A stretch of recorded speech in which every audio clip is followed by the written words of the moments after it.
keep an eye out in a couple of days or so just to see, because I'm going to send out an email, see how everyone's doing. And then all your assignments will open up later on tonight for this week. And that assignment will be going over one of my favorite class lectures, actually, is the ways that Europe changes here in the 17th century. And everybody see that? So I want to make sure. Pretty good. Good. You can see all your smiling faces, or whoever has their camera. I can see your smiling faces. So yeah, this is one of my favorite ones, the changing face of Europe. This is the sort of the transformative moment of Europe from being a territorial powerhouse and having zones of influence and starting to have some colonies to really being world powers. You see the rise of the major world powers that last up until the 20th century at this time, and you really start seeing a lot of the philosophical and intellectual movements that are going to play into later revolutions and the way that the West develops for good and for ill. And so we'll go ahead and start again like we tend to do with a question to the audience. I'll go ahead and pull up the chat and type it in if you want, or pipe in. But what makes a good ruler? Doesn't need to be democratically elected ruler. Can be a king, emperor, president, whatever you want. But what makes for a good ruler? And by that I don't mean the wooden rulers. I've had people answer it that way. Poise, that's good. Yeah, sometimes, yeah, I've heard that said before, Elijah, that sometimes it's people that don't want to rule at all, that the people that actually want to rule shouldn't be in power. The ability to lead, ability to influence, not listening to every single person. Brian says fair, honest, intelligent. And Tara says someone who does listen. So you can listen, but not necessarily listen, as Stone says, not listening to every single person in a room. So these are all qualities of a good leader: fair, honest, has the best interest at heart, as Nathaniel says, really influential, a good leader. So those are all really good qualities of someone that you really want to get behind. That's someone that is going to lead you into a better tomorrow. So now the next question is, what makes a legitimate ruler? What gives legitimacy to a ruler? God. In the context of what we're studying, you mean? But yeah, just like if you look at a ruler and says he is the leader, well, what makes that? What gives him that right to lead? Yeah. So Trinity says the right to the throne, being an heir. So hereditary values, divine right. Anything else? The approval of the people. That's a more modern one. Anything else? A good military power. Democratically elected, not corrupt. So all these legitimize a leader. All these make them leader. Do you see a dashing leader? Yes, of course. So is there a lot of overlap here between legitimacy and the ability to lead? Does anyone see a lot of overlap? You gave a lot of, for what makes a good ruler, you gave a lot of innate qualities, a lot of qualities that people have within themselves that make them good leaders. But legitimacy, there were a lot of outside factors. You know, there are a lot of things that give you a leader that really don't necessarily interplay. And as Trinity says that there are things that overlap, and I would say that there are some things definitely that overlap, such as, you know, what leads to the beginnings of an empire are oftentimes charisma, good leadership, and that's what gives them the will of the people. As let's see, who said that? As Liam said, or no, Nathaniel said, the approval of the people, or Liam says democratic elected. So sometimes charisma does play into that. But then Brian notes something that I agree with as well, is that there's not often a lot of overlap after that. After the establishment of an empire, that's when things go downhill, because a legitimate leader and a legitimate ruler and a good ruler aren't often the same thing. And so here in this lecture today, we're going to be looking at systems of legitimacy. We're not really going to be looking at at necessarily good leaders. We'll often see that a lot of these leaders are pretty terrible. You know, we can look and see that that no matter what the system, no matter who makes the ultimate choice of who's in charge, you don't always get great leaders. As Stone says, a good and legit leader might have to make unpopular decisions. Corrupt leaders don't care.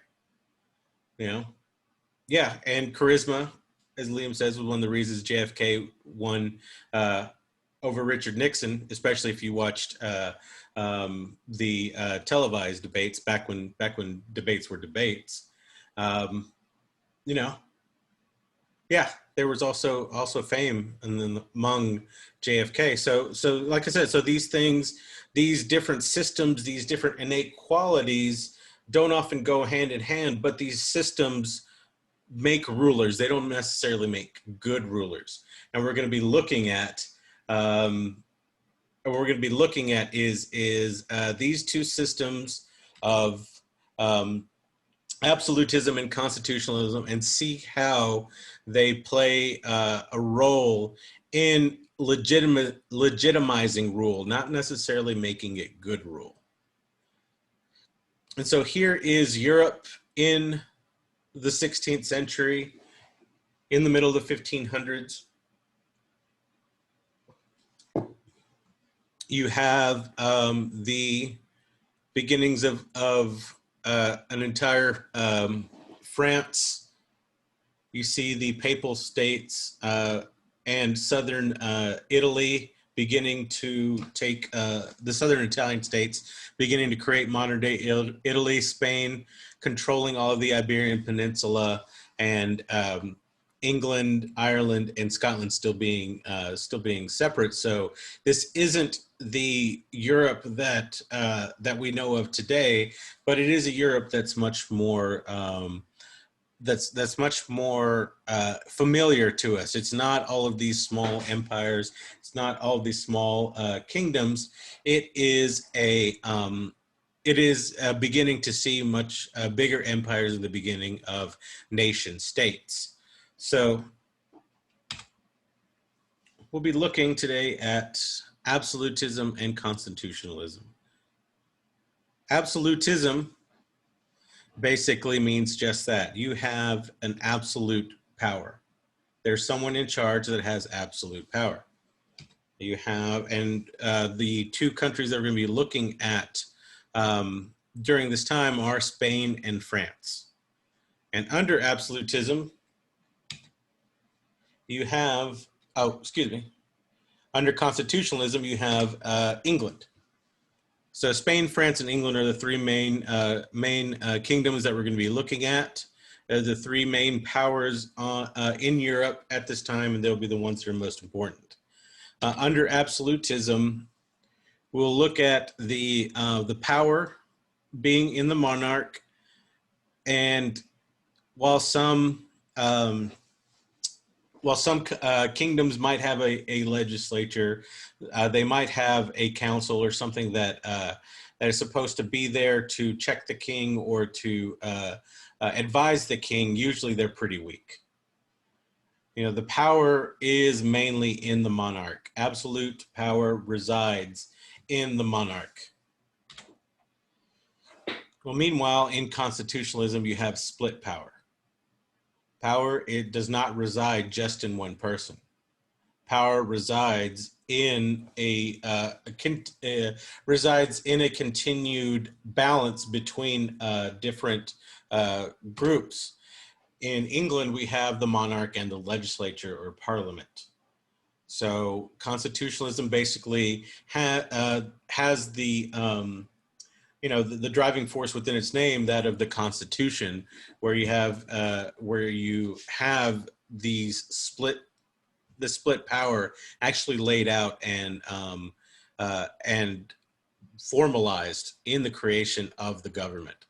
So you have this checks and balances in terms that you've all probably heard. So absolutism basically says that the power is in the monarch and the ruler answers to no man. Meanwhile, so here, let me ask a question in case you guys didn't see that. So if the ruler answers to no man, does that mean that they are above everybody, above the law, that they don't have to listen to anybody? The ruler answers to no man, so does that mean that they are completely free? Brian says essentially. Joseph says yes.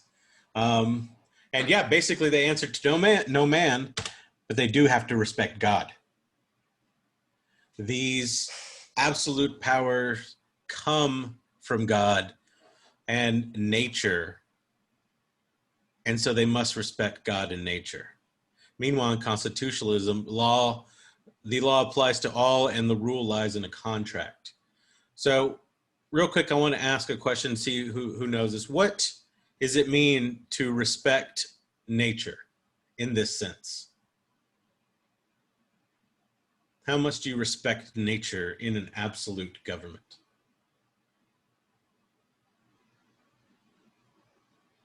You have God, you have nature. What is that? Trinity, yeah, to take care of God's creations. Yes, you have to be a good shepherd to the people. So that's one part of it. Nature in the sense of being your country and being your people. What else? Using all parts of an animal. That could be, in a way, yes, using all parts of an animal. What does this mean about nature? What is the most innate part of human nature? Some of you. Well, sin in a way is the most innate. That's very Hobbesian there, which we'll get to in a little bit. But you know, what is okay, how about this way? Biologically, what is the innate, the basest ideal of a human being? Reproduction. There you go. Respect things that you and God created, that you created. There you go. Good job, Joseph. Elijah, to reproduce. So to respect nature means that you have to reproduce, that you have to continue the bloodline, that you have to move the dynasty forward. And so a lot of this idea of respecting God and nature, number one, shows that there was, you know, that homosexuality existed before and was prevalent enough that the church was like, you need to make babies. I don't care what. You need to make babies. And we're going to talk about some of these monarchs where they did not, and the church kind of turns against them, or they cannot, and they end up changing a lot of the rules around them.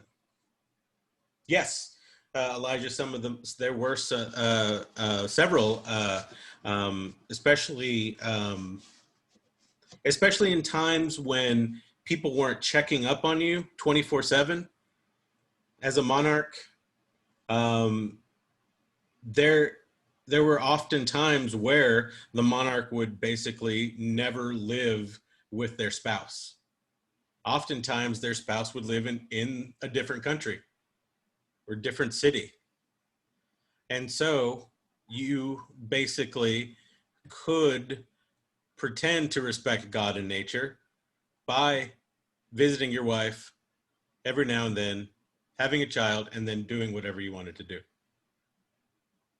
So there was this idea that without this, without the pressure of having the ability for God to take away his favor by not respecting nature, that would at least get people to have children, even if they didn't like women.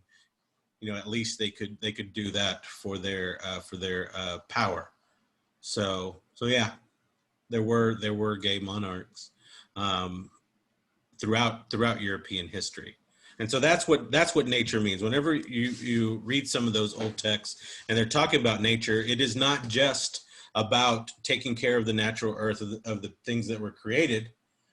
And yeah, and it was also about procreating and continuing your bloodline, continuing your power base. You know, yeah, and a lot of times you didn't like the person that you married to, or you guys, or if you were nobility, you were probably married off whenever or betrothed to be married when you were like 6 or 7. As soon as they realized that you were going to live past childhood, they began to try and marry you off. So the rules of the nobility were a lot different back then. And we'll be talking more about this in detail later, but absolutism really relies on a mercantile system of government, of economy. So mercantile system we'll get into in a sec, but mercantilism is basically a much closed and much more regulated form of economic practice, while constitutionalism operates on a more capitalistic system. This would not be the capitalism that we really know of today. It'd be more of a proto-capitalism, but it is the closest thing to capitalism that you see in the 17th century. So you can kind of see the stark differences between these nations, Spain, France, and constitutional England, wherein you have a much more closed system in absolutism, and in constitutionalism, it's something that we are much more familiar with. Capitalism, a split monarchy, this social contract between the government and the people. It's something that we are much more used to, and it's something that we're automatically poised to say this is the better system. This is a better system because we know. We'll go in and look and see, is it actually the better system? Is there a good system? Well, let's find out for most of us that didn't read ahead, a chapter ahead. So absolutism, the divine right of kings. Absolutism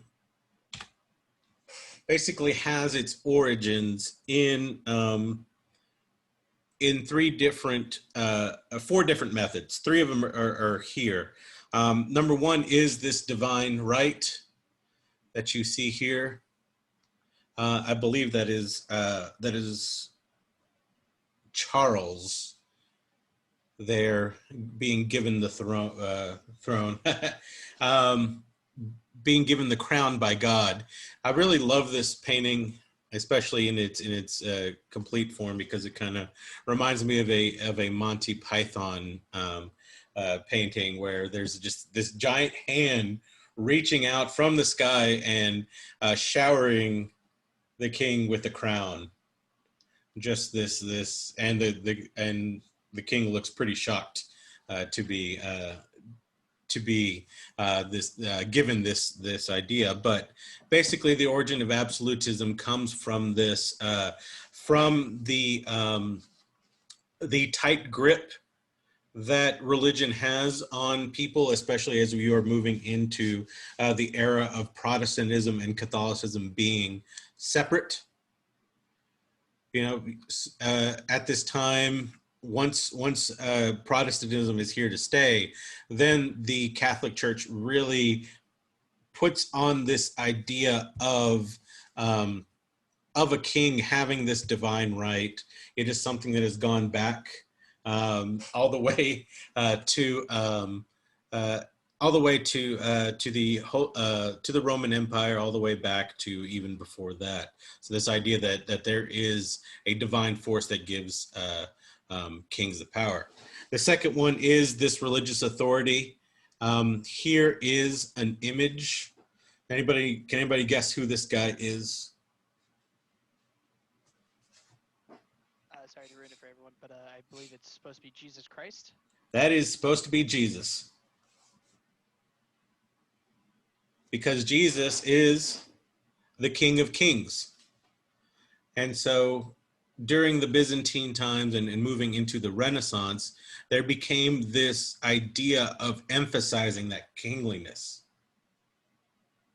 There became this emphasis on Jesus being a ruler and a king, not just a humble carpenter, but actually a king bathed in gold, bathed in glory, and that rulers should emulate that idea that they were the kings above everyone else, and they were there to shepherd souls as well as to move people forward.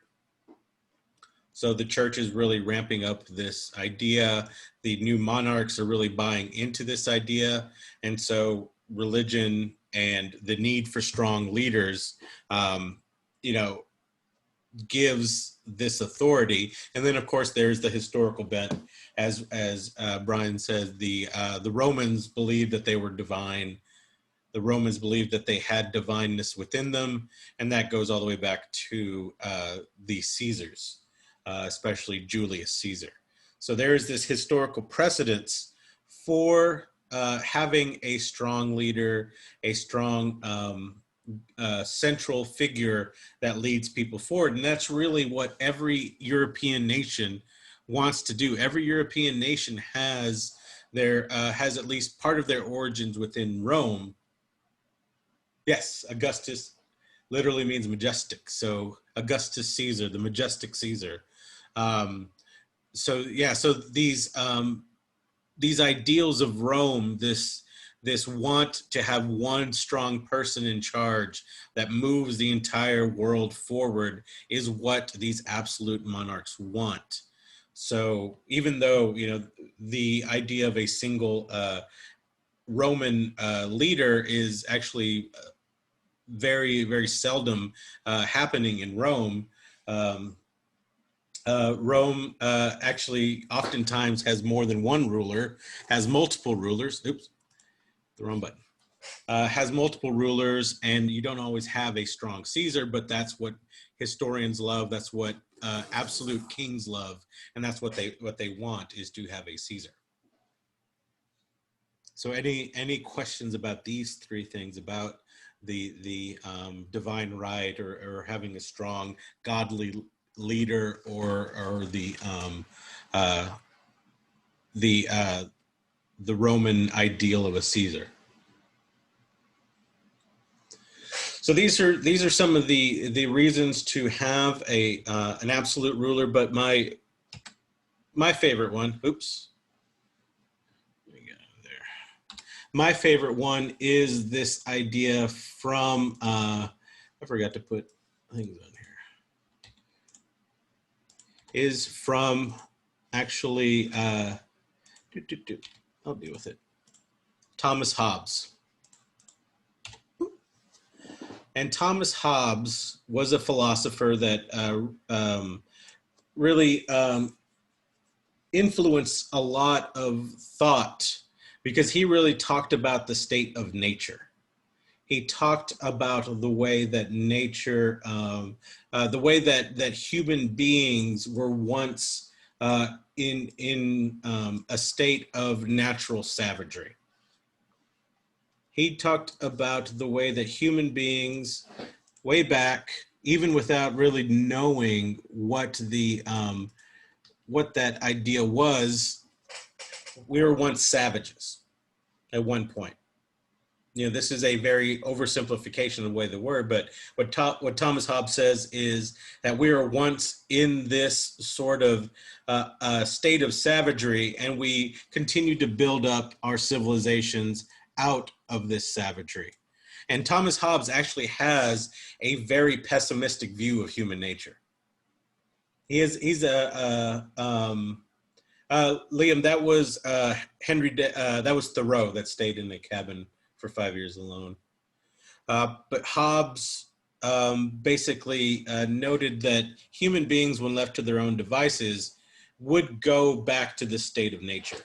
They would absolutely crumble and go back. And he felt in so many ways that human beings were full of sin, were full of savagery, that human beings left to their own devices were not capable of creating anything. Going back to nature would actually give us this, and this is the quote from his most famous quote, and is that in such condition there's no place for industry, because the fruit thereof is uncertain, and consequently no culture of the earth, no navigation or the use of commodities that may be imported by sea, no commodious building, no instruments of moving and removing such things as require much force, no knowledge of the face of the earth, no account of time, no arts, no letters, no society, and which is worst of all, continual fear and danger of violent death. And the life of man is solitary, poor, nasty, brutish, and short. Basically, yes, Brian, like Lord of the Flies. Yeah, and he believed that human beings would return back to the Stone Age.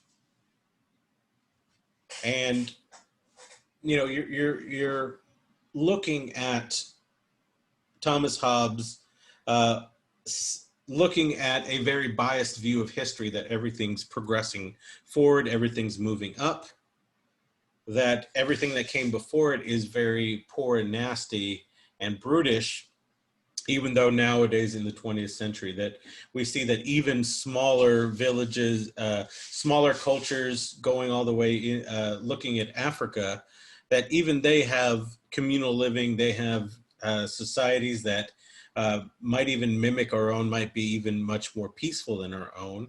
But to Hobbes, it was a brutish life. And so he was one of the most influential thinkers. And what he basically says is that we have to have this leader, this glorious leader that represents the people, that rules over the people. The strongest do tend to rule, and this is a woodcut from his book Leviathan, where he lays this all out. And in this book, he lays forward the idea of an absolute monarch, but one that is basically comprised of the people. If you can notice that this giant king is actually made of smaller people within. So this Leviathan is made up of the people. So he was a bit of a constitutionalist, but he really wasn't, he was hesitant to really go into the backing constitutional monarchies because he felt that people couldn't be trusted. Yeah, right? Today's society, is it the smartest? Is it what, you know, I really like Hobbes as a philosophical read. If you ever want to read something and just kind of at the end of the day go, maybe he's right. It's his books on humanity and what people are like underneath it all. So Thomas Hobbes And this idea of the state of nature really becomes one of the most popular philosophical thinkers, and really pushes this idea of having a strong monarch, but having a strong monarch that has the good of the people at heart, and that will continue on. So so that is his book Leviathan is the his most famous work. And now mercantilism. I believe I didn't put these in here. All right. So I promised I would talk about mercantilism.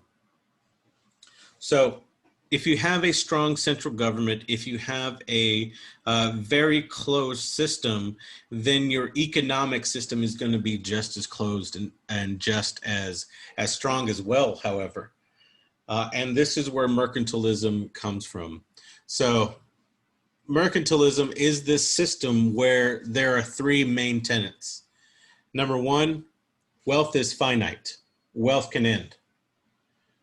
You know, there's only so much resources, so much riches that we can all attain.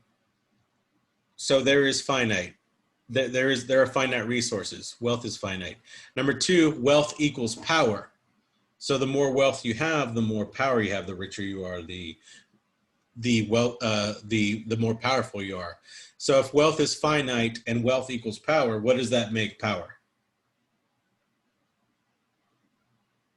If A equals B, then B, and A equals C, then B must equal C, right? Something like that. So wealth is power, wealth is finite, power then is what?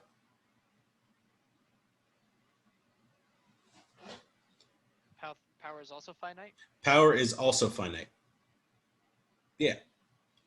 So there is a limited amount of power that you can have. So you must protect that power, because once a state's gain is another state's loss. One kingdom's gain is another kingdom's loss. The more power that you have, the less power someone else will have. The more wealth you have, the less wealth someone else. There is a zero sum, yes. That everything eventually will balance itself out. So because of this, you have to control your wealth. You have to expand your power. And they do this in this way, where the colonies send everything to the mother country. And the mother country sends manufactured goods back to the capital, back to the colonies. So it is this continual system of gathering resources and sending it to the mother country, and only being able to buy from the mother country. So you might chop down the trees, take the lumber to the mill, make it into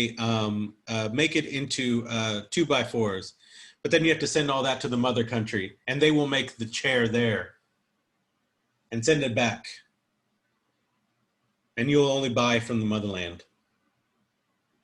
So everything that you gather, you don't own. The mother country does, the motherland does. And they sell that back to you. So it's a very closed system. And you have to have this really, really strict balance of trade between exports and imports. If you have too many imports, then then you have inflation. If you have too much scarcity, not enough exports, then you have a rise in costs. So it's this very, very tough balance to hold, and it's a system that needs to be controlled, and needs to have a lot of people to control it. And so, in the end, this is the ultimate picture of mercantilism, where the colonies only trade with the mother country, and the foreign markets basically are not allowed to. You're not allowed to trade with foreign markets, and this begins to be a problem. Imagine, I'm going to pick on someone. Imagine, Tara, that that you are a colonist out in the Americas. The nearest city to, let's say you're French colonist. The nearest French city to you is 100 kilometers away, because this is France and I'm using kilometers. But there is a British post 10 kilometers away. What do you want to trade with? Do you want to have to walk all the 100 kilometers or just the 10 kilometers? No, obviously you just want to walk the 10 kilometers. Right?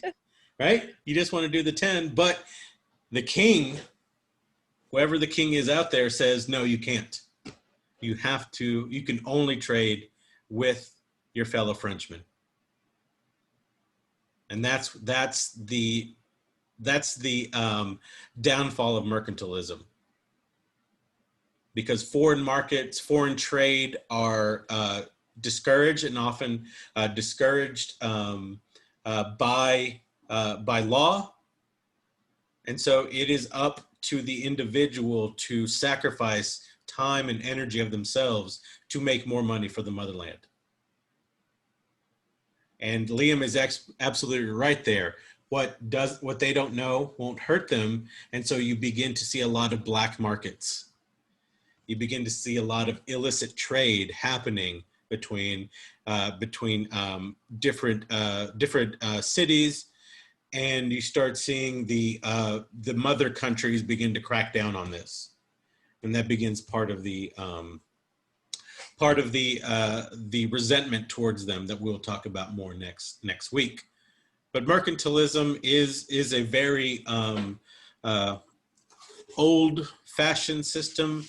It is a system that goes back, that basically is something that doesn't take into account growing markets. And so you have this growing world, this more interconnected world, and mercantilism won't let you trade with people that are close by, and that begins to get the colonies upset, especially in Latin America, in parts of North America. You start seeing some of these French and Spanish colonies begin to resent this treatment. Any other questions about mercantilism, this idea? We'll talk a little bit more about it as we look into the colonies next week. I have a quick question. Do you know if any modern countries use this system at all? Modern countries actually do use a form of mercantilism in their tariffs for goods that are sent out to foreign markets. They've sort of adapted part of this system along with free trade capitalism to create whatever modern monstrosity we have now. But as far as pure mercantilism, I would say that after the fall of the Soviet Union, that was it. Yeah, and Brian's right. They taxed anything that wasn't originated in the motherland. So tariffs on things going out, taxes on things going in are part of this mercantile system. So it was adapted into modern nations, but after the fall of the Soviet Union, you don't really see practical mercantilism out there. China has a closed system that's a lot, that is opening up much more. I would say that the closed system in China is gone. North Korea, there you go, Nathaniel. You found it right there. North Korea, because North Korea just deals with China and Russia, at least officially. North Korea deals with people unofficially that isn't part of their closed system, especially when it comes to prison labor. So thanks, Nathaniel. You found the outlier. I think that should be just a natural outlier. Whenever you generalize, just say North Korea doesn't really fall into this. Yeah, and China still pins the value on the dollar, especially since they own a lot of U.S. debt based on the dollar. They want to make sure that dollar's pretty strong. So, any other questions? Good old Soviet Union. All right, Elijah, we'll talk about the Soviet Union later. Get a good talk about that.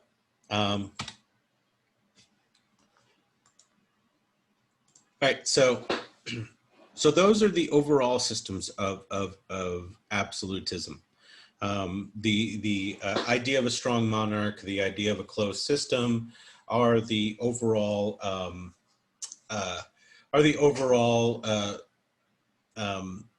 origins and the ideas behind it. Now we're going to be looking at a couple of the examples of absolutism in power, absolutism in practice. We're going to be looking first at Spain. Oh, the legs are the first thing I always look at. I mean, they're skinny jeans, and then there are those leggings there. It's very distracting after the first time you look at it. But, you know, it was a different time and place. People skipped leg day a lot more. So we'll be talking more about the Habsburgs later on this evening, which Philip here was a part of, and we'll discuss more about them and what eventually happens to his family. But Spanish absolutism. Spanish absolutism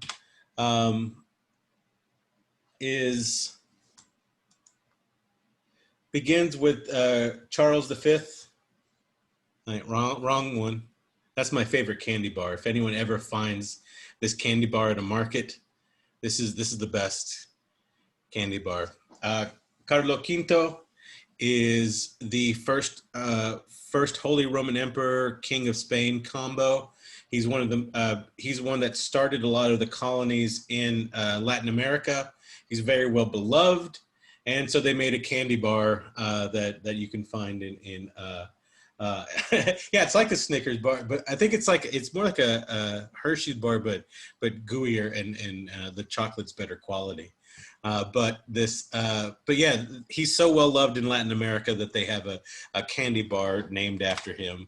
This is what he really looked like, Charles V, Carlo V. Yeah.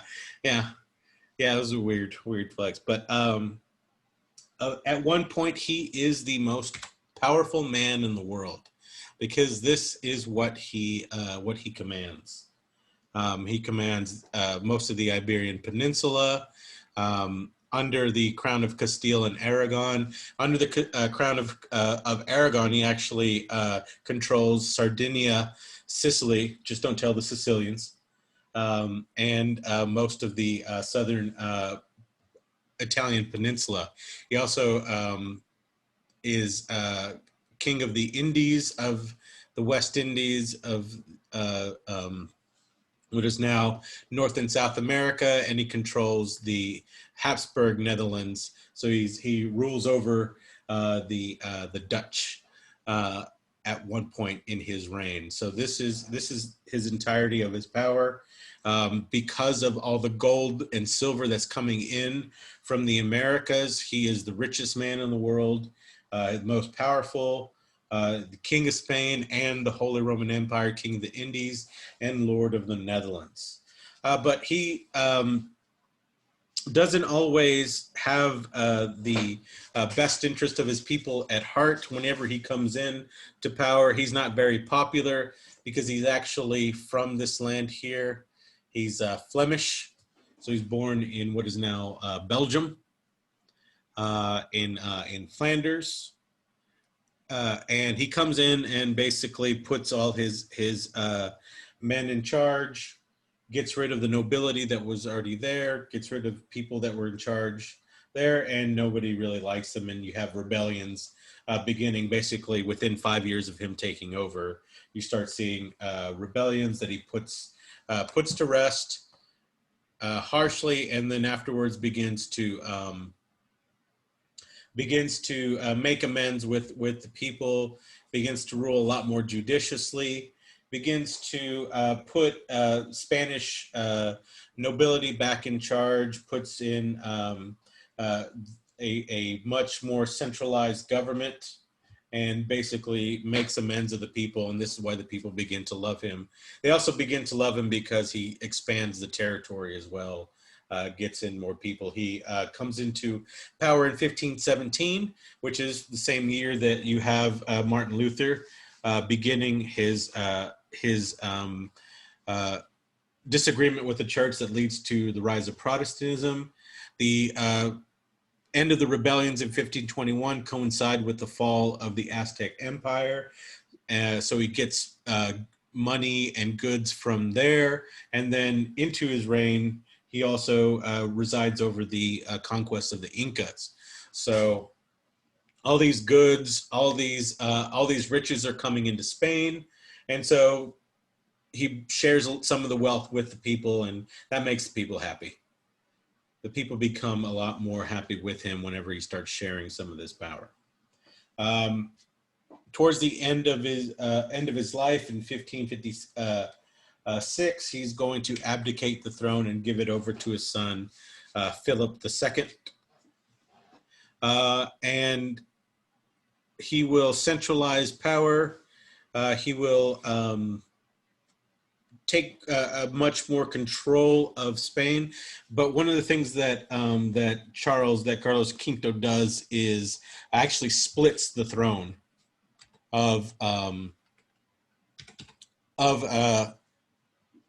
the Holy Roman Empire and the Kingdom of Spain, because the Ottomans have been attacking the Holy Roman Empire. You have the continued schism that Protestantism brings into the German lands, and so Charles V knows that it's too much for one person to take hold, and so he gives his son the crown of Spain, and he gives the crown of the Holy Roman Empire to his brother. He just says, "Here, you deal with this."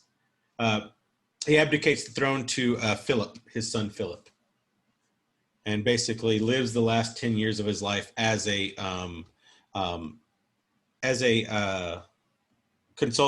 counselor to Philip, teaching him how to reign properly.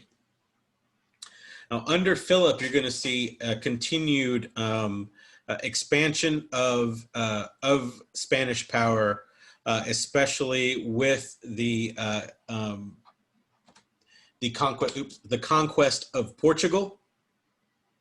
And this is actually one of the more interesting succession issues here with the Portuguese throne, because what happens is in Portugal, you have the King of Portugal who's obviously related to the King of Spain through these generations, has 3 sons. And the third son basically knows that he is like 5th in line for the throne, and then decides to become a monk. He decides to take holy orders, takes his vows, and basically goes into a monastery to live out the rest of his life. This is what a lot of 3rd and 4th male heirs would do, would basically be to go and do whatever you want, because there was probably no way that you were going to end up being the heir to the throne. And you have this actually happening. So Henry's 2 older brothers pass away, and Henry's oldest son also, Henry's oldest nephew actually passes away too. So 3 different men die before him, and Henry is now in charge, the heir to the throne of Portugal. Henry has also taken a vow of celibacy as a monk.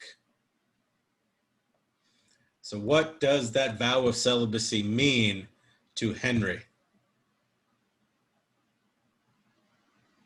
No babies.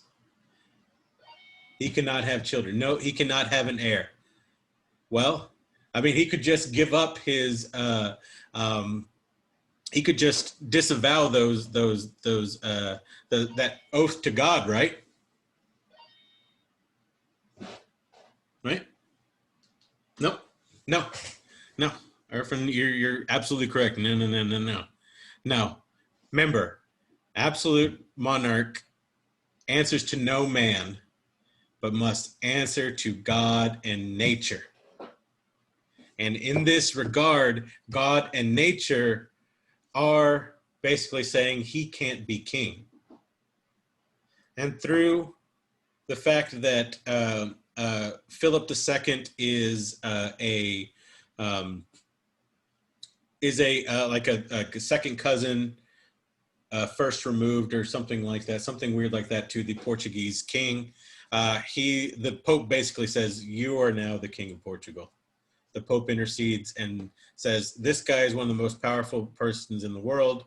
He now controls Portugal and now controls the largest empire up until this point in history. This is the largest empire, controlling all of Central America, the Caribbean, most of South America, takes the coast of Brazil, takes all of the Portuguese ports in Africa and India, takes the Spice Islands and controls all of this.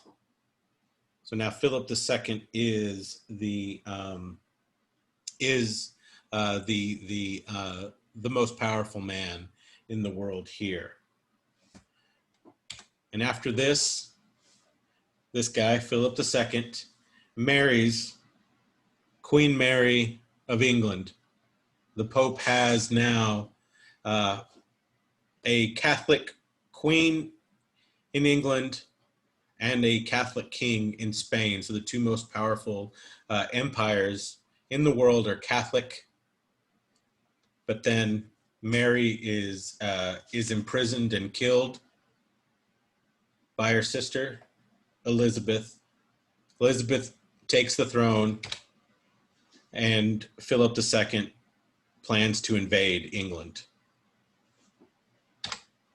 which leads to the battles of the English Channel. The battles that basically changed the course of especially American history at this point. Because Spain is really, Spain is really putting a lot more efforts into colonizing Latin America, and they really want to begin to colonize North America as well. Now that especially that they will have the English throne as well. That once Philip makes it to England, he will become the new regent king of England, regent prince, excuse me, of England. And so he begins to build his armada in 1588, and he takes with him 130 ships, 20,000 soldiers, and 2,500 cannons and other guns. And these are all big, heavy ships, war galleons, the ships that have basically made Spain the premier force in the Atlantic and in the Pacific. However, the English have faster ships, and the English have these guys. The English use pirates to fight against the Armada. And what is one thing that pirates are really, really good at? Does it have to be PG? Yes, yes, yes. Yes, there you go. Fighting. The other one. Fighting. They're really good at fighting. They're really good at moving in and out, fighting dirty, fighting quick battles, running in, sinking ships, and leaving. Basically, the English crown says that any pirate can attack Spanish ships and take what they want. Their crimes will be forgiven as long as they don't attack English ships. They're really good at pillaging. Pirates were actually some of the more democratic peoples on the sea. They were some of the best fighters out there, the most cunning. Then they're able to really take it to the Armada, and the Armada comes in from Spain and begins to take losses. Now, these are giant ships, and the English Channel is not very wide. It's not as wide as some areas, especially if you're in Dover. Between Dover and Calais, you can actually swim. I mean, you have to be a really, really, really good swimmer, but you can actually swim from Dover to Calais in a few hours.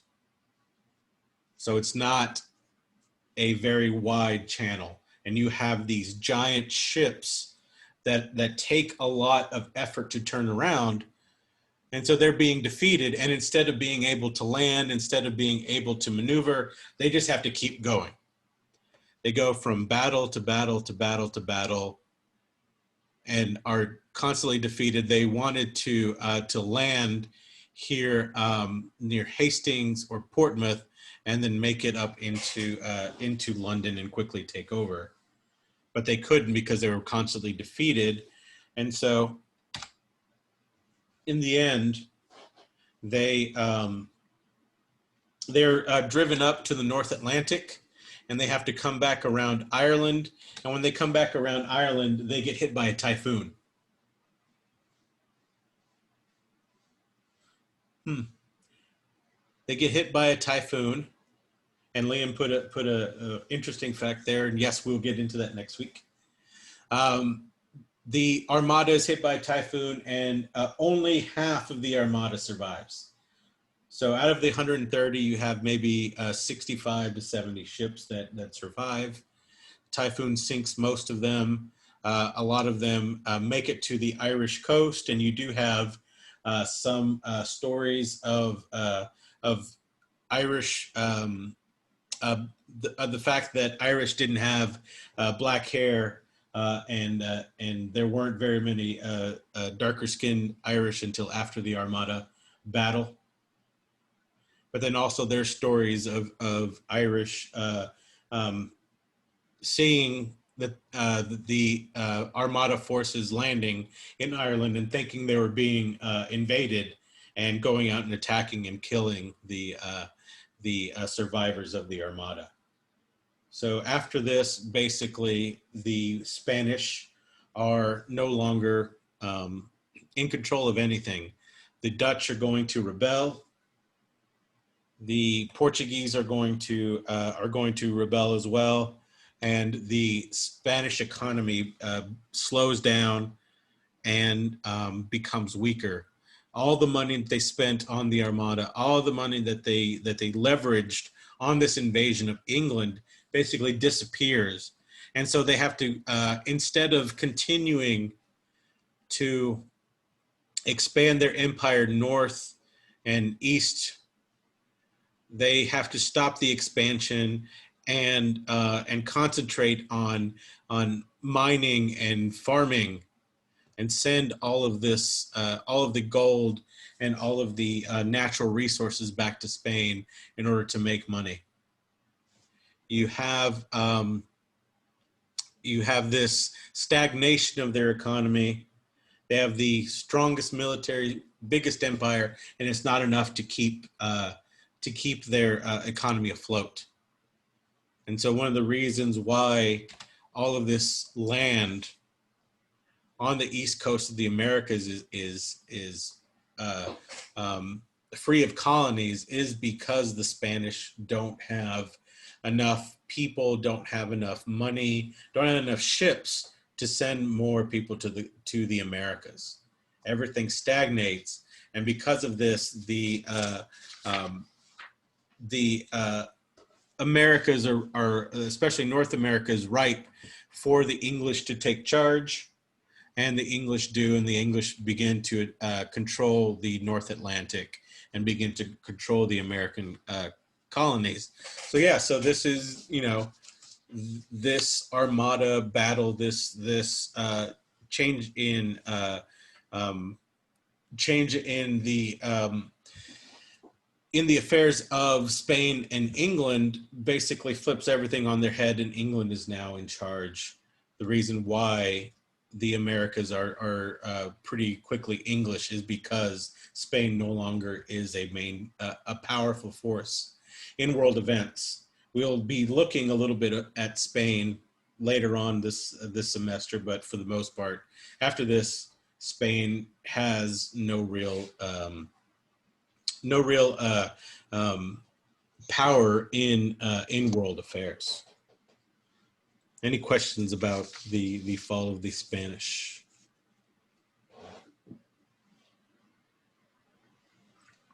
All right, we'll go ahead and look at France real quick, and then we'll take a break. At least get to the video. So the absolutism in France is a lot ramps up really quickly, as opposed to in Spain, where you have this absolute monarch that takes time to rise. In France, you have it going very quickly. French absolutism actually begins with the religious wars of the 1500s, where you have Catholics fighting against Calvinists known as the Huguenots. And the Huguenots are as I said, Calvinists who are very proud of their religion and are very open about being against Catholicism. They literally wear their religion on their chest, as they have these pins that they wear that have symbolic meaning, with the rounded points representing the 8 Beatitudes. In between the Maltese crosses, you have hearts. This Maltese cross symbolizes the 4 Gospels. You have a fleur-de-lis that has 3 petals, and that signifies the 12 apostles. And then you have the pendant dove signifying the Holy Ghost. So they would wear this openly on themselves, and they were very adamant that they were not going to follow the Catholic Church, which ultimately leads to things like the St. Bartholomew's Day massacre that happens in 1572. That leaves about between 5,000 and 30,000 people dead in a few days. And basically, this massacre there are rumors that that the Huguenots were killing Catholics in the streets. Catholics found out about this and decided to kill Calvinists in the streets. The Catholics, yes. The Calvinists were also known as the Huguenots.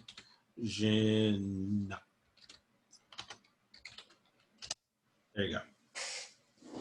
They were known as the Huguenots in France. And the Catholics vied for power. The massacre was the St. Bartholomew's Day massacre. It occurred on August 24th, which is the celebration of St. Bartholomew. And so after this, you have the rise of Henri IV, seen here. He was a Huguenot, and you can tell because he's wearing his pendant. He was a Huguenot leader that consolidates power, and he actually has Queen Elizabeth's um, backing in these wars of um, religious dominance. And so he, after a year of being in charge, converts to Catholicism. And this basically pisses Elizabeth off so much that she completely breaks off any sort of relationship with France. The English and the French are once again enemies, as they usually do. And he converts to Catholicism, begins to because he was a Huguenot, he has a lot of allies, and he says, even though I'm Catholic now, I'm not going to persecute the Huguenots. I'm going to be a much more benevolent leader. We're not going to go back to the days of massacres and wars. Instead, we're going to move forward. And he does so, and he actually sends people to the New World. Where did that go? He's one of the people that sends people to the explorers out to Quebec in 1604. The first French, the Quebecois, make it to the Americas in 1604, just a couple of years after the English do. And he's doing great. Everyone loves him, except he is assassinated in Paris in 1610. And he literally is assassinated like this. He likes to ride around in an open carriage. He's a man of the people, loves to, wave to everybody, see the people. Yay. And a Huguenot who feels betrayed actually runs up and stabs him multiple times in the chest, and he dies in public there in front of his wife and kids. So that is going to have an effect on his son, Louis the 13th there. Louis the 13th, I believe, is, let's see, he is like 6 years old when this happens in front of him. Very young. So all of a sudden at 6, he is now the king. And so his mom actually reigns as the regent while he's still underage. His mom does very well because she comes from a long line of power, as her name is Marie de Medici. If anyone knows anything about the Renaissance, the Medici family is a big deal in Europe. And she is one of the Medicis, and she basically teaches Louis the 13th how to rule effectively and how to be a strong leader. How to avoid being stabbed in open as well. I imagine she teaches in that. But really, in all actuality, Louis the 13th becomes much more concerned with retaining power, with keeping people at bay. I mean, he saw his father be this man of the people, and his father was killed in wide open, in the open. And so he wants to be a stronger leader. He wants to be a much more, there's that thing. He wants to be a much more benevolent, not benevolent, a much more effective ruler. And so he will bring in Cardinal Richelieu. Has anybody heard of Cardinal Richelieu? Yes, Brian, where have you heard him from? The Three Musketeers. That's right. He's actually the bad guy in the Three Musketeers. All of the Three Musketeers, even the Disney one, he's the bad guy in it. And basically, he's a bad guy because he is a behind-the-scenes manipulator. He's one of those that can sort of get away with being the power behind the scenes, while Louis is the face of the government.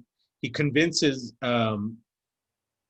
Louis the 13th is a Catholic, and Cardinal Richelieu actually gets Louis to ally with Protestants during the 30 Years' War, because he sees that the Protestants are actually going to win this, and so it's better to be on the winning side. I believe Knight's Tale was before this, but they the French are going to ally with Protestants. Cardinal Richelieu is also going to get Louis to repeal privileges of Huguenots, and so basically nobody's happy with him because the Catholics don't like that he's dealing with Protestants, and the Huguenots don't like that he is taking away some of their freedoms, and so Richelieu is sort of seen as the person that instigated all this, and so he's not really well liked by people, and later on he's going to be made into this bad guy because of this.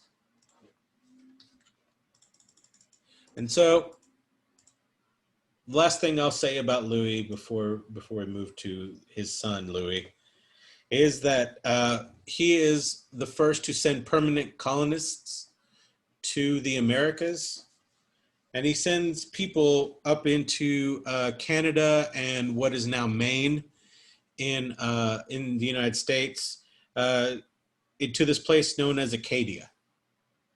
And these Acadians are sort of kicked out everywhere. They're not very well liked. Oh yes, yeah. The Acadians continue to be pushed out. They're people that no one really wants. The Acadians move forward. The Acadians move down. They move down and move down. The Acadians move down until they get to Louisiana. The Acadians have such a thick accent that people can't really understand what they're saying when they talk about themselves. So the word Acadian becomes Cajun.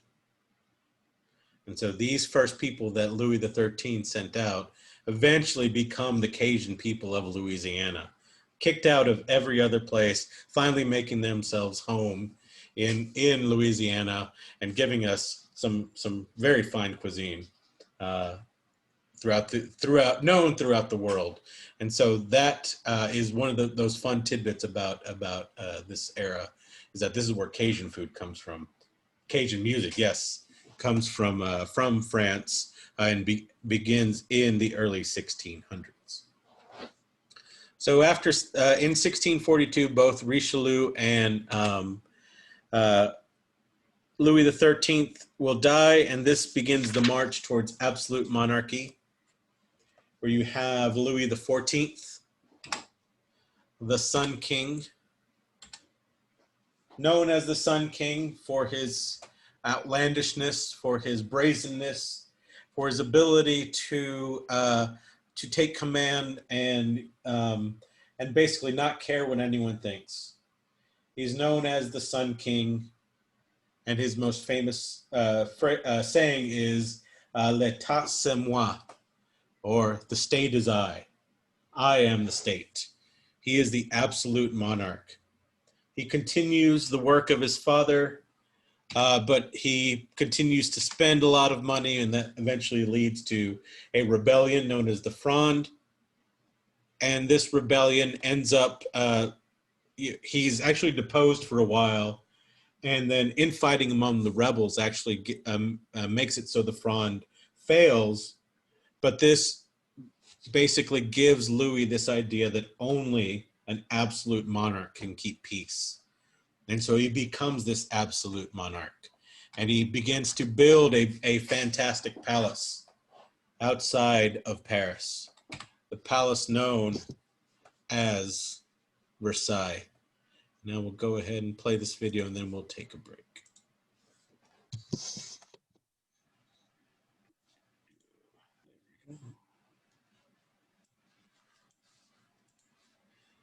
Let me share my screen.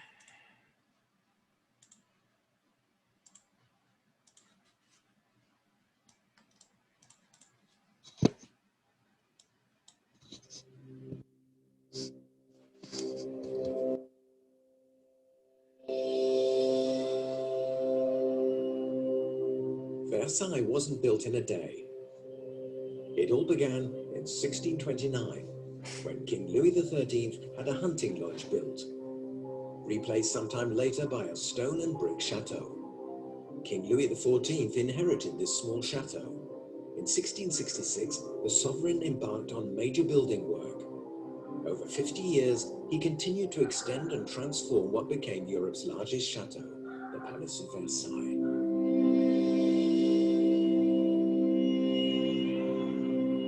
Architect Louis Deveau designed two symmetrical grand apartments for the king and the queen.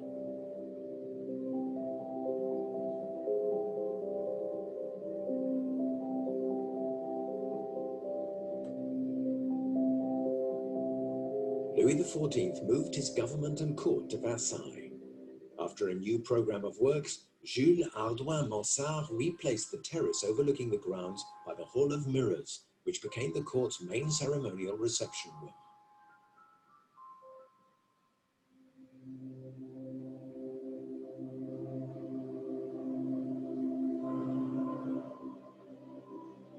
Mansart further extended the palace to accommodate the royal family, the court, and all the government departments.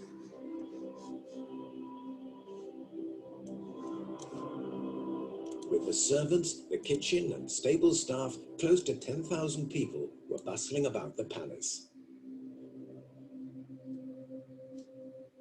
At the end of his reign, Louis XIV moved his bedchamber to the center of the palace. This room was the hub of the king's daily ceremonial routine and that of all the Versailles courtiers. Towering over the other buildings, a royal chapel was finally built by Mansart on the same scale as the palace. When King Louis XV moved to Versailles, he broke with strict court etiquette and fitted out smaller apartments for more comfort and privacy.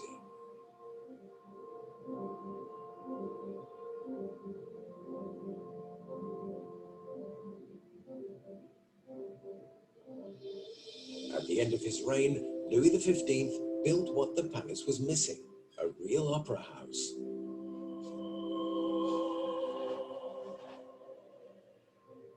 Architect Gabriel modernized the facades closest to the town. In 1789, the French Revolution forced the royal family to leave Versailles for Paris. The future of the palace looked uncertain.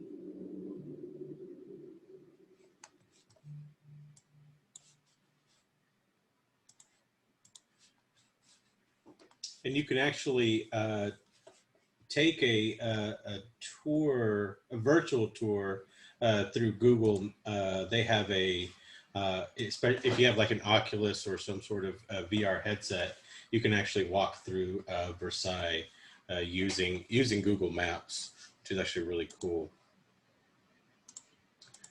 Or you can have an Xbox One and have Assassin's Creed Unity, because honestly, I've killed people there, actually. That's Like, right. I have memories from that game here. Yeah, you can. Yeah, they actually went through. Ubisoft was given permission to go through and photograph every single room in Versailles to get it photorealistic and everything. So it was really, really neat. So yeah, if you want to play video games, play that one. Play a historical one. And so this is where we'll leave. France at the beginning of an absolute monarch, beginning of absolute opulence in the monarch, and the beginnings of needing more money and taxing the poor, which definitely won't come back to bite them later on. It definitely won't. So we'll go ahead and take a 5-minute break here. Come back. Let's say 8:02. We'll take a quick break here, and then we'll come back and look at England and then the Eastern European states. Pause recording. Okay, we are back. Let people start getting back in. Let's see.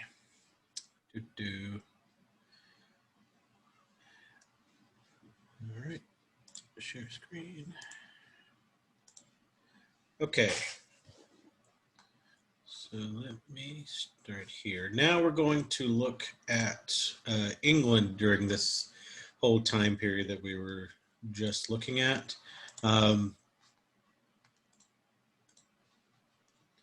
So constitutionalism is definitely the what we're most familiar with, since we basically have the same type of system, just a more refined constitutionalism than England did at the time. So when we look at this time period of constitutionalism, there are a couple of forces that are at play here. The first one is that the Kingdom of England has a history of a very strong parliament, going back to the time of the Magna Carta being signed. That basically gives a limit to the power of the English king, and sets up a system of balance with the nobility around him.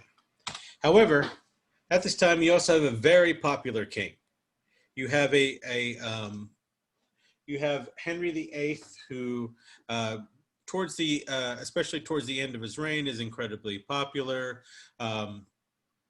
Really is seen as a hero for getting rid of Catholicism, for getting rid of the influence of the Pope, for really turning England into a very powerful, influential kingdom. And then after, and so you have those two competing forces of a very popular king who basically can do no wrong in the eyes of the people, and a tradition of a strong monarchy. So these two ideas are going to begin to butt heads towards the middle of the 17th century. So after Henry VIII dies, his son, Edward VI, actually takes charge. His son, Edward VI, however, dies really quickly into his reign, gets sick and passes away suddenly, which all of a sudden allows for the rise of the short-lived reign of Lady Jane Grey, the first female monarch. And then she's followed by a second female monarch, Mary I, also known as Bloody Mary. Bloody Mary, who returns the country to Catholicism, marries King Philip II of Spain, and basically prepares to have the Spanish take over England, or at least co-control England. And so there's a lot of Bloody Mary definitely looks like she will talk to your manager very, very, very sternly. I think she is known as Bloody Mary for the amount of blood that was spilled during her reign, as her returning to Catholicism leads to a lot of uprisings by Protestants, and the eventual retaliation by her supporters. But eventually, she herself will meet a grisly end, as she is executed in the Tower of London, and she's one of the people that is supposed to haunt the Tower of London. So if you ever go there and see a ghost in the Tower of London, it might just well be Bloody Mary. I think she's said to walk around without a head. So if you see a headless ghost, that's her. But after Bloody Mary, I think I've said that more than 3 times, so I think I'm going to be haunted later on. After she is decapitated, Elizabeth I takes over, and she's actually going to create the Church of England, because when Henry VIII separated from the Catholic Church, he didn't actually have a plan as to what he was going to do. He just wanted to divorce his wife, and Pope wouldn't let him, and so he said, "We're leaving the church then." But didn't really have much of a plan on what to do afterwards. So it is his daughter Elizabeth that after she comes into power, actually creates the Church of England, sets it into law, and signs the supremacy and loyalty oath. And this supremacy and loyalty oath is important because it basically says that you swear your loyalty both physically and spiritually to the King or Queen of England. And if you're a Catholic, that puts a lot of pressure on you.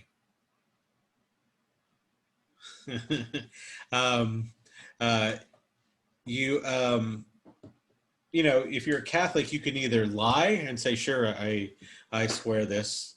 You can change religion and become a Protestant and swear this, or you can fight back, or you can leave. And so most Catholics will leave or switch over to the Church of England, while there will still be a contingency of a contingent of secret Catholics that will live throughout England, and they will become much more important later on in this story. So Queen Elizabeth reigns, and towards the end of her reign, she has issues with her cousin. Her cousin, Mary, Queen of Scots, is another Mary. Queen of Scots has oftentimes asserted that she should be on the throne. She is also a claimant to the throne of England, and so she's basically shuffled off, basically held prisoner in a lot of different castles throughout her life.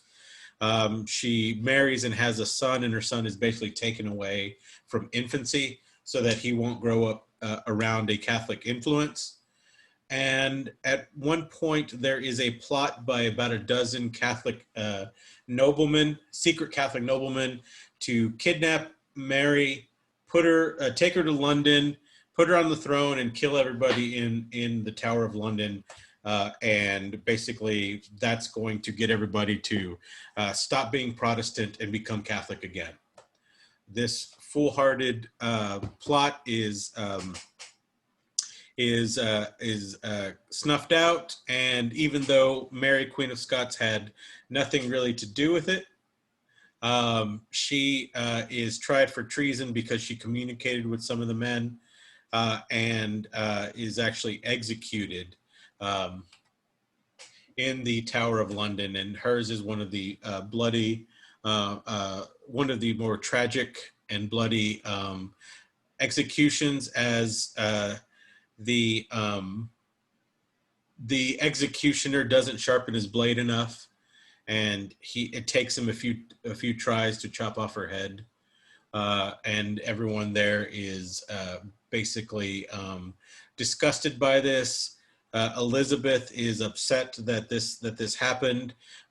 She didn't want to execute her cousin, but she sort of had to in order to keep Parliament happy.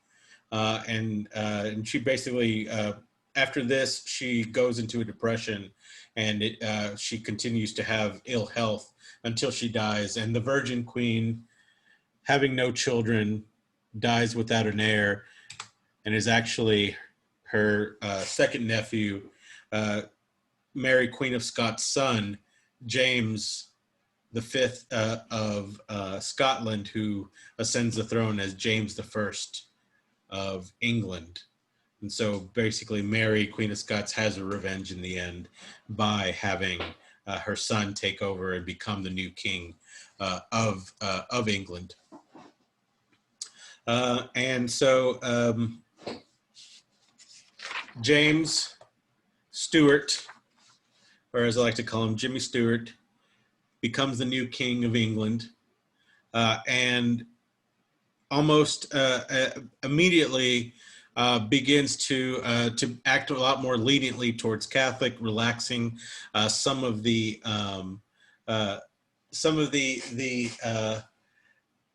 different penalties against Catholicism, not really allowing them to be openly Catholic, but not sentencing you to death for being Catholic. And this continues on until 1606, where you have the Gunpowder Plot. Remember, remember the 5th of November, the gunpowder treason and plot. I see no reason why the treason should ever be forgot. On this day, you have about a dozen men decide that they're going to blow up Parliament and the king. It's November 5th, and they have basically spent a few days putting gunpowder completely in the basement of Parliament, right outside where Big Ben is in London, and nobody has caught them. They are ready. King James I is going to address Parliament, so all the leadership is there, and they're basically all they have to do is light the fuse, and the entire thing will blow up. Except it's November in London, and on the best of days, it's rainy. It's a rainy mess, but in the fall, going into the winter in London, it is completely soaked underneath, and you can't get the flint to actually spark. And so this man, Guy Fawkes, is caught by guards because he's making so much noise trying to get his flint to light a spark. That guards eventually come and get him, and they come in and they torture him until he gives up his co-conspirators. All of them are executed, and up to this day, on the 5th of November, there is a burning of effigies of Guy Fawkes on Guy Fawkes Day to sort of commemorate this event. And Guy Fawkes himself has become some sort of a hero to a lot of people, as this was the face mask that came from him after he died. This symbol, I'm sure most of you have seen from Anonymous, yes, or from the book or movie V for Vendetta. The Guy Fawkes mask is this sort of symbol of anti-oppression and anti-establishmentism. So Guy Fawkes lives on to this day, both by being burnt every year and also by being this really cool mask that you can wear. And I would recommend, always wear your mask. If it's a cool mask like this, definitely wear the mask. And so James is going to, after this, begin to consolidate his power, become much more paranoid, much less lenient to Catholics, and much less tolerant of Parliament as well. He's going to try and expand the empire more than Parliament really wants, and Parliament is basically going to withhold why did they want to kill the king?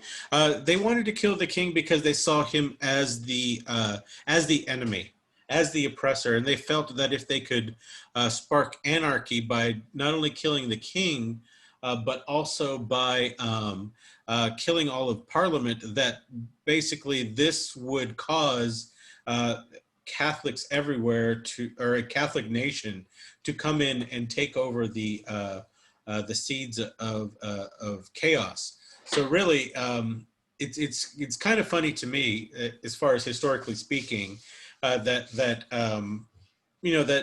Guy Fawkes is this folk hero to the underclass, because really he wanted the Catholic Church to come back in and take charge of England. He wanted the powerful church back in charge to get rid of the king. But that's why they wanted to kill the king, in order to cause anarchy and allow the church to come back in.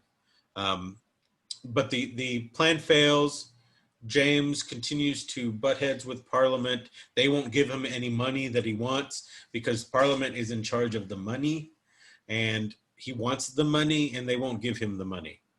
And so throughout the rest of his reign, there is this back and forth between him and Parliament. And this continues on into the reign of his son, Charles I, who basically gets rid of basically wants to get rid of Parliament, and Parliament knows that, and so they pass the Petition of Right, which basically says the king can't impose taxes. Because Charles I says, well, if you won't give me any money, I'll just take the money for the people by making new taxes. And the Parliament makes the rule that he can't impose taxes, and also the king can no longer imprison people. So he basically dismisses Parliament, but he has to reconvene when he runs out of money, and he needs Parliament to give him money. And after this reconvening, you have much more discontent, a lot of attempted rebellions, all leading up to the English Civil War. The English Civil War between Charles I and Oliver Cromwell, who leads the Parliamentarians, also known as the Roundheads because of their armored heads. And then the loyalists to the crown, the royalists, known as the Cavaliers. So you have this large-scale battles between the loyalists and the parliamentarians. And the English Civil War is pretty different from what we know of as far as civil wars, because the Civil War in the United States was one that was definitely between regions, between North and South. But the English Civil War is basically between cities. Like each city is basically takes sides here based on the nobility around it and who's in charge. And so you have a lot of animosity between different cities. The metropolitan, the city of London and London proper, the big city of London, are basically split between parliamentarians and loyalists. And so they fight against one another. The city of Oxford and the city of Cambridge, with the respective universities, are also on opposite sides, so that adds to the later feud between the two universities. But it is a very chaotic civil war, and one that that basically could devolve into total chaos, except Charles I is captured by the Roundheads, and he's actually put on trial for treason. And he's put on trial for treason, and they actually convict him. And the punishment for treason is death. And so they have to put the king to death. And nobody wants to do it. It's bad luck to kill a king. It is bad on your soul, because there is still a part of the people that believe that God has ordained this person to be in charge, that there is royal blood that has been blessed by God. So to kill a king is a big deal, and no one wants to do it. So Oliver Cromwell himself has to be the one to kill the king. And after that, it's like, okay, who's going to be in charge of the empire now? Well, no one wants to be in charge of the empire. So Oliver Cromwell has to stand up again and become the new Lord Protectorate of the nation, while Parliament tries to set up a new government. They actually give him the king. They actually give him the option to become king, but he doesn't want to do it. And so eventually Oliver Cromwell will pass away in his early 50s, but they say that he looks like he's 60 or 70 years old. He ages so much in the few years that he's in charge.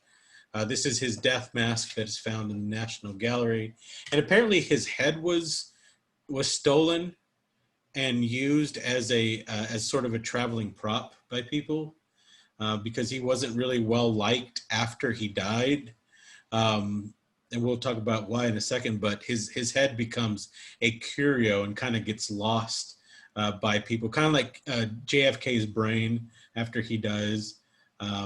Is taken away. Einstein's brain is also taken away. So somebody steals Oliver Cromwell's head, and it sort of floats around and gets lost eventually. But the reason why he's not well liked is that after the English Civil War, you have the Restoration, which basically no one wants to be in charge. So Parliament actually goes to Charles II, the son of Charles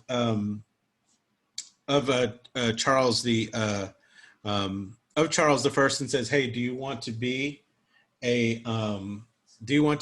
king? You don't have to actually do anything. You'll be a figurehead." And he says, "Sure," but he immediately butts head with Parliament as well because he lives a lavish lifestyle. He himself was possibly homosexual as well. Has a lot of affairs that are hidden by the Parliament because they don't want this notion getting out, and so he is immediately seen as a bad influence, bad Catholic, bad king. But the Parliament has sort of rebranded this as the Restoration, and they are bringing the monarch back. It's like when Coca-Cola created a new recipe, no one liked it, and so they went back to classic Coke after New Coke failed. The England tried new government, and that failed, and so we're going back to classic. We're bringing the king back, but this king wasn't exactly keen on just following and playing nice. And so he reigns for about 20 years before he passes away with no heirs. So the throne goes to his brother James II, who is also an issue with Parliament because he's very openly Catholic, and he refuses to change. He wants to bring back Catholicism to the island, and Parliament's not too keen, so within 3 years they get rid of him and bring in William and Mary in what they deem the Glorious Revolution. Basically, they look for the closest Protestant kin that they think that they can control or will be much more amiable to what Parliament wants. And this is William of Orange, who's actually from the Netherlands, another Dutchman, taking control.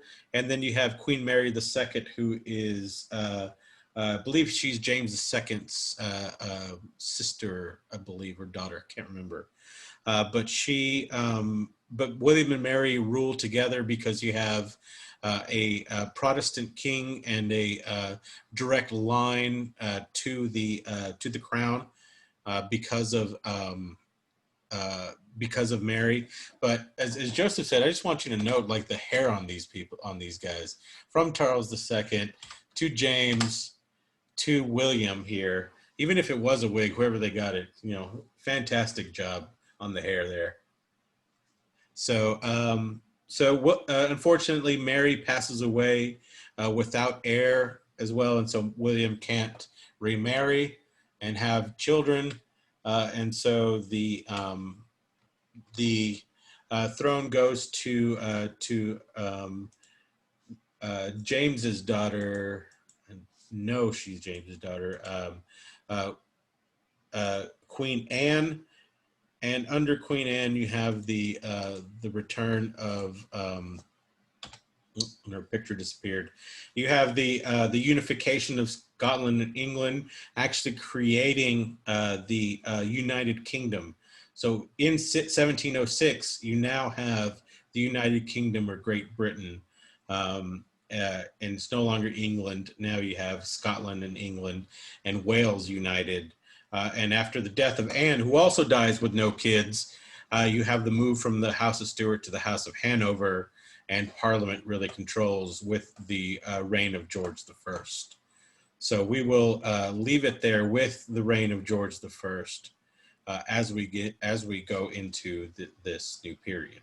Any questions? I know that was quick, but basically, no one's having any kids in England, and so they're having to dig up royals, left and right, trying to get someone that will actually listen to Parliament and will do what Parliament says. And basically, this is why the power of the king is so diminished throughout the centuries, is that Parliament basically creates a new ruler, finds whoever they can to take charge.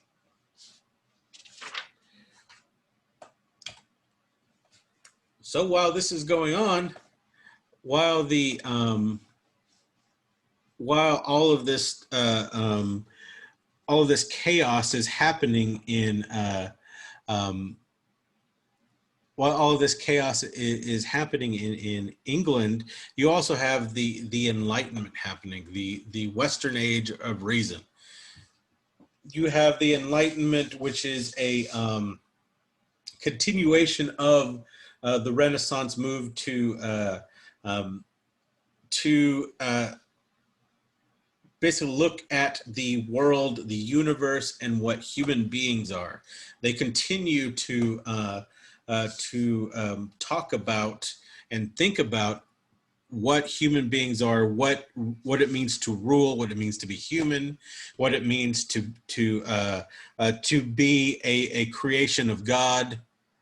And so you have this actually looking and trying to reshape what has come before this. So one of the ways that they reshape the universe itself is by finally denouncing the fact that the planets do not revolve around the Earth.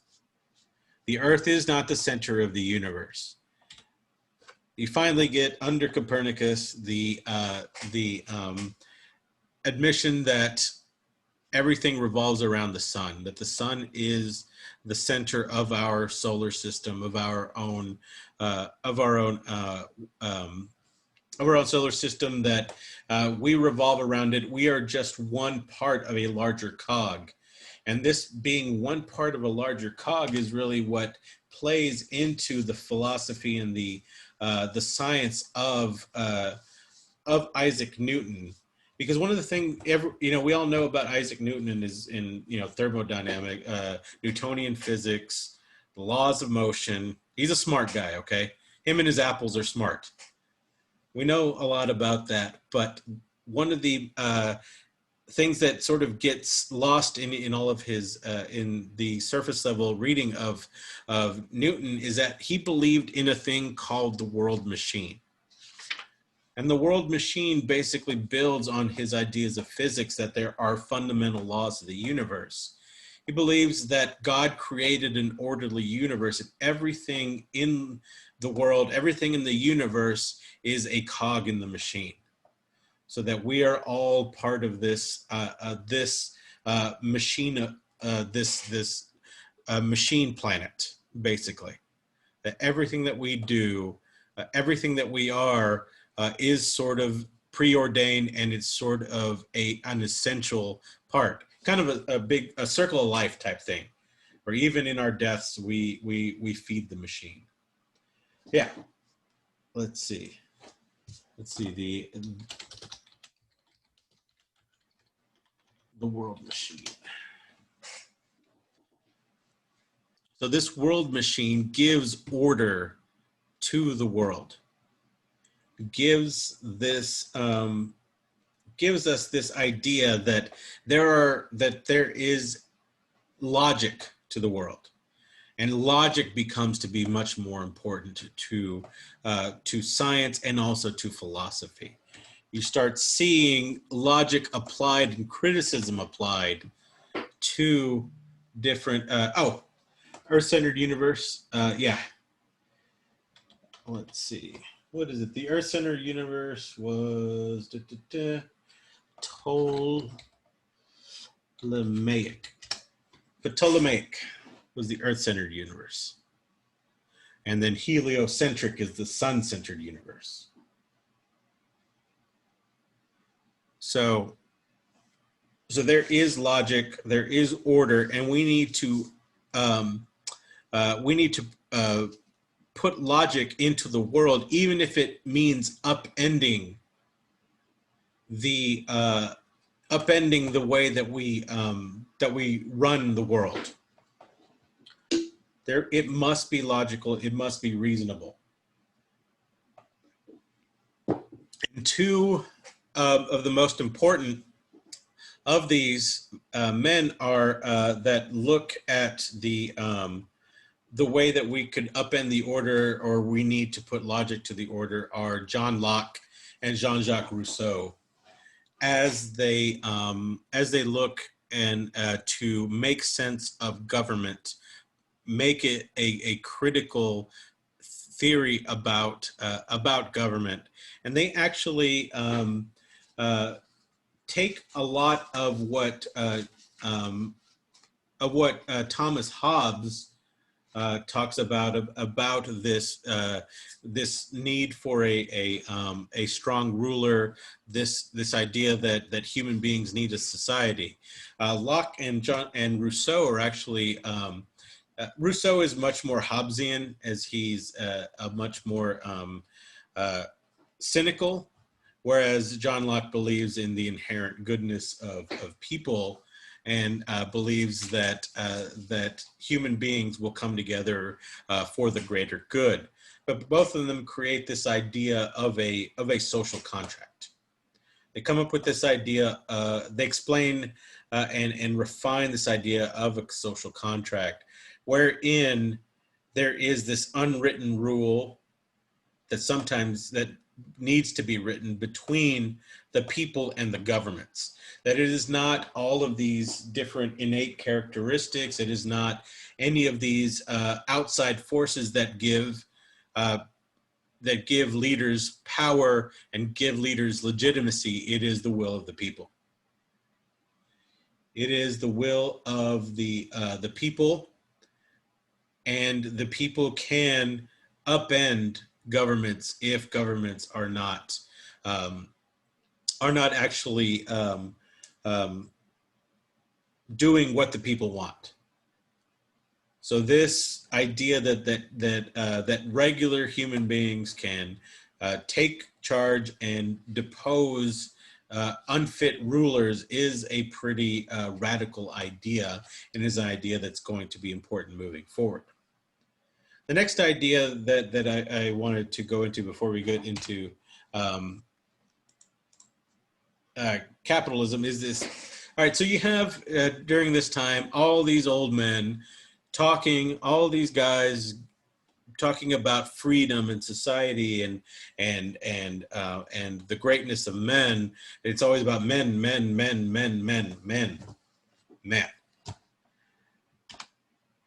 What about, where do women fall in this? Women seem to be left out of the equation during even the Enlightenment, and it's not until the works of Mary Wollstonecraft and her contemporaries that you start seeing what is known as the woman question. Where do women fit in this? And Mary Wollstonecraft is one of the first feminist writers. She actually writes about poor and middle working class women, where they fit in society, how poorly they are treated. And actually a lot of those old men that love to talk about freedom and love to talk about ideas, they look down on her work and say, no self-respecting woman would read this stuff. Women liberated, that's just unheard of.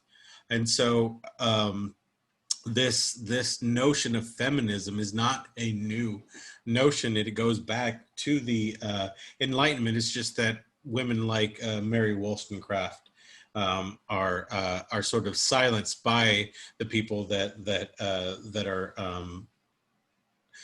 in theory should be championing this idea of equality and giving women a fair an equal treatment and fair treatment.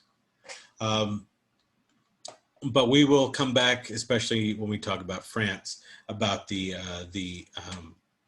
role of women. Instead, we will look here at the other side of mercantilism, the other side, the opposite end with capitalism. Capitalism as founded or as really espoused by Adam Smith. Adam Smith is the one that everyone looks at when they talk about the fundamentals and the foundation of capitalism. And Adam Smith was a, if that's his real name, was a friend of Benjamin Franklin and a lot of these proto-capitalists that were really in love with the idea of laissez-faire et laissez-passer, le monde va de lui-même, which basically means let do and let pass, the world goes on by itself. Basically, government, get out of the way. We don't need you. We don't need any sort of intervention by government. And the reason why they don't have this is because you're dealing with mercantile systems that are very closed, and these people want to be able to make the money that they can. They want to be free of the restraints of capitalism. And so Adam Smith writes about this idea of an invisible hand, that there is a force that moves economies, that moves markets and innovation, and that left to their own devices, people will ultimately do the best for society while taking a cut. That people are ultimately altruistic, that people are ultimately good and will do everything that they can to better society. The problem with the way that capitalism proceeds from here on out is that they take too much of this idea of letting things pass. The governments really, the people feel, the capitalists feel that there is no interference when really governments really quickly take a chunk out of capitalism, and governments are really hand in hand helping. There is no invisible hand. The hand is clearly visible. It is government that is pushing forward capitalism, especially the Dutch and the English. And what this ends up leading to is that governments can inherently not be moralistic. Human beings can be moralistic, but inherently governments and large groups have no moral compass. And so usually what happens is that government and business go hand in hand, and the pursuit of money becomes much more important than that morality that Adam Smith talked about. When Adam Smith talked about capitalism, he really felt that there should be no harsh regulation by government, but also that government should really not get involved. And government gets clearly involved when it comes to things like slavery. Slavery is capitalism run amok, and capitalism being pushed by governments and being codified into law. So capitalism at this point, this early in the modern era, actually takes an ugly turn, especially when it comes to the plight of natives and the plight of African slaves. And we'll get more into this when we start looking at English colonies next week. And do we have any questions before we quickly look at the Eastern European states? The discussion question this week will be about capitalism and mercantilism, just to let you guys know. I want to get some feedback on this from you guys. So let's look at Eastern Europe very quickly. You have in Eastern Europe, as I noted in the lecture, this sort of enlightened despotism, where the rulers of Eastern Europe are sort of going to take some of the parts that they like from Enlightenment theories, and then the rest they're sort of going to say, I don't really deal with that. So it's sort of a buffet system of enlightenment, where, oh, this thing says I can have more power. I like that. This thing says I need to listen to the people. I don't like that. I'm not going to do that. So Eastern Europe is divided into is really symbolized by three different dynasties. The first one will be the Habsburgs and the Holy Roman Empire. And you have the first Holy Roman Empire beginning with, oh shoot, I forgot his name. I believe, I can't remember his name. I think it's like John the Handsome or something like that. Because, I mean, look at him. Isn't he handsome? Isn't he? And that is his wife, Juana la Loca, or Juana the Crazy, because she lost a couple of kids in childbirth and went insane, postpartum depression. And so they locked her up in a tower and named her the Mad Woman. And they named that guy the Handsome. So, you know, life isn't fair oftentimes. But they have two children, Charles V and Ferdinand. And Charles V is going to be the King of Spain and Holy Roman Emperor. And he will give the Spanish crown to his son, and he will give the Holy Roman Empire to his brother, Ferdinand. And if you notice, they have these really big beards because they're trying to hide what is known as the Habsburg chin, or the Habsburg lips. And this happens because the family tree of the Habsburgs begins to tighten and it becomes a lot thinner. There's a lot of intermarrying and a lot of interbreeding among the Habsburg family. And as the decades go, they begin to marry first cousins. First cousins will basically marry people that are basically close enough to be brother and sister, which ends up leading to people like this. Let's see, which one's this guy? I think he's Charles II of Spain. He is the last of the Habsburg leaders of Spain, but apparently he was so inbred that he had epilepsy from birth. His tongue was too big for his mouth, and he would oftentimes almost choke from swallowing his own tongue. He had the Habsburg chin and the Habsburg lips that were a product of his deformities, of this intermarrying, and basically the Habsburg line dies off in Spain. It dies off slower in the Holy Roman Empire with Leopold the First. I lost his name for a second. Leopold the First, who actually does really well. He's the one that's going to defeat, with the Catholic League, the Holy League, excuse me, is going to defeat the Ottomans and consolidate power for a little bit. But after him, you have a series of poor leaders, and the Habsburg can never create a sustainable government. And instead, this is what the Holy Roman Empire descends to. You have all of these different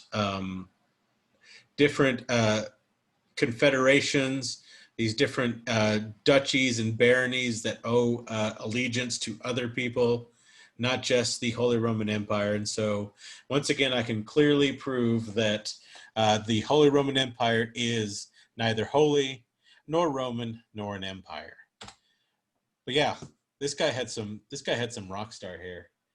He looks like a lead singer of a 1970s band.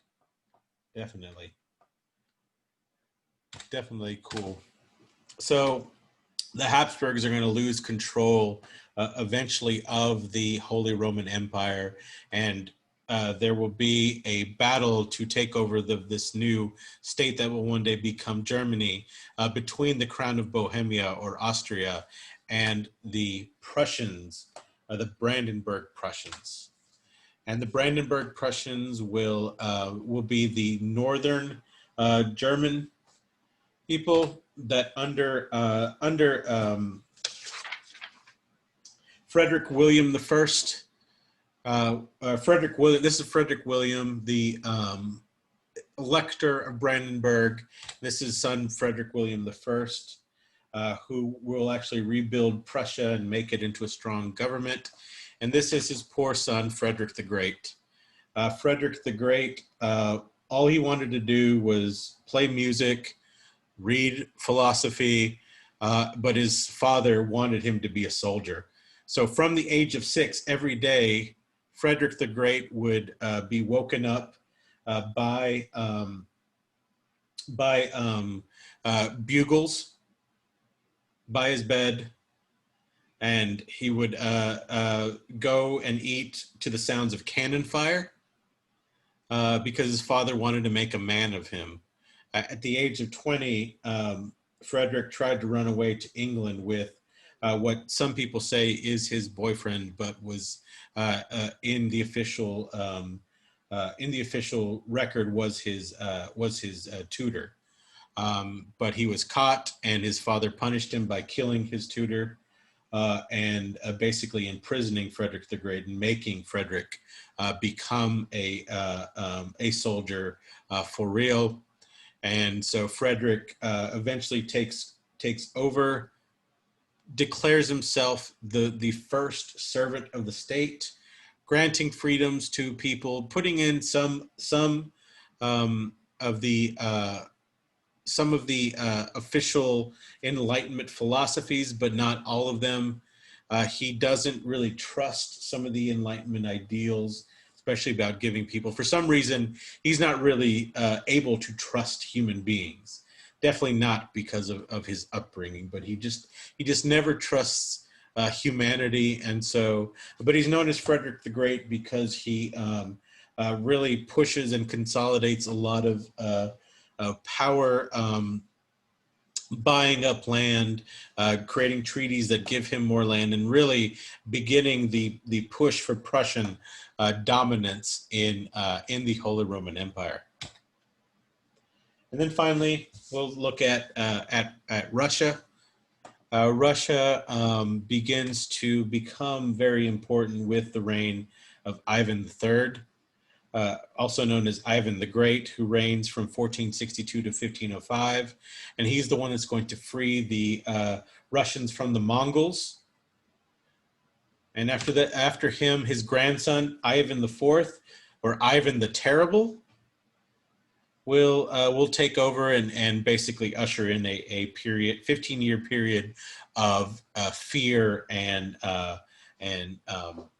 chaos, as Ivan the Terrible has all sorts of mental illnesses and alcoholism that leads him to basically at one dinner, he just gets up in the middle of dinner and beats his son to death. So family reunions with Ivan the Terrible were never a good thing. But he does create a new nobility and secures the power of the Eastern Orthodox Church under a Russian Orthodox Church. After them, you have the times of trouble and many civil wars that ultimately lead to the Romanov dynasty taking over, and we'll talk more about the Romanovs in a couple of weeks.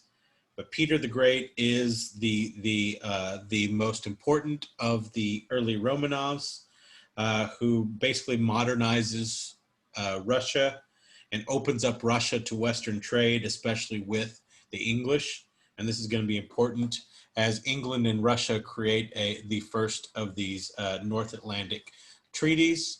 And then after Peter the Great comes Catherine the Great, who actually deposes her husband, takes over the throne, and favors Enlightenment reforms, but she's skeptical. Just like Frederick the Great, Catherine the Great is very skeptical to some of the Enlightenment theories about giving the people too much power.